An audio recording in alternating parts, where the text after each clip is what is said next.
Chicken குழம்பு எப்பயும் ஒரே டேஸ்ட்டாக இருக்குது, சப்புன்னு இருக்குது அப்படின்னு சொல்லிகிட்டே இருக்காங்கன்னா, அப்போ ஒரு முறை இந்த மாதிரி ட்ரை பண்ணி பாருங்கள்.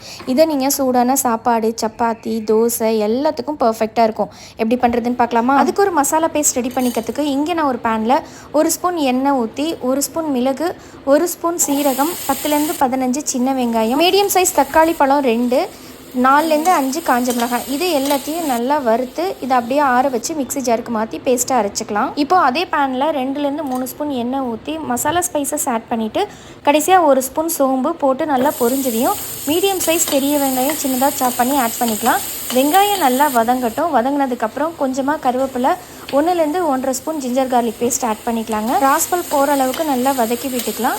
இப்போ மசாலாவுக்கு கொஞ்சமாக மஞ்சள்தூள், காரத்துக்கு ஏற்ப மிளகாய்த்தூள்.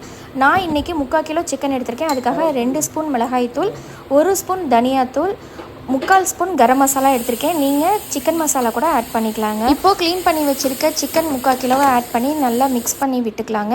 சிக்கன்லேருந்து இந்த அளவுக்கு தண்ணி வந்ததுக்கப்புறம் நம்ம அரைச்சி வச்சுருக்க பேஸ்ட்டையும் ஆட் பண்ணிக்கலாம். அடுத்ததாக 1/2 கப் தண்ணி ஆட் பண்ணிக்கிறேன். தேங்காய் பேஸ்ட்லாம் ஆட் பண்ணாதனால தண்ணி ஊற்றும் போது கொஞ்சம் கவனமாக ஊற்றிக்கலாங்க. இப்போ நல்லா மிக்ஸ் கொடுத்து தேவையான அளவு உப்பு போட்டு மூடி வச்சிடலாம். சிக்கன் நல்லா இந்த அளவுக்கு வெந்து வந்ததுக்கு அப்புறமேட்டுக்கு ஃபைனலாக ஒரு கைப்பிடி அளவு கொத்தமல்லி தலையும் தூவி விட்டுறலாங்க.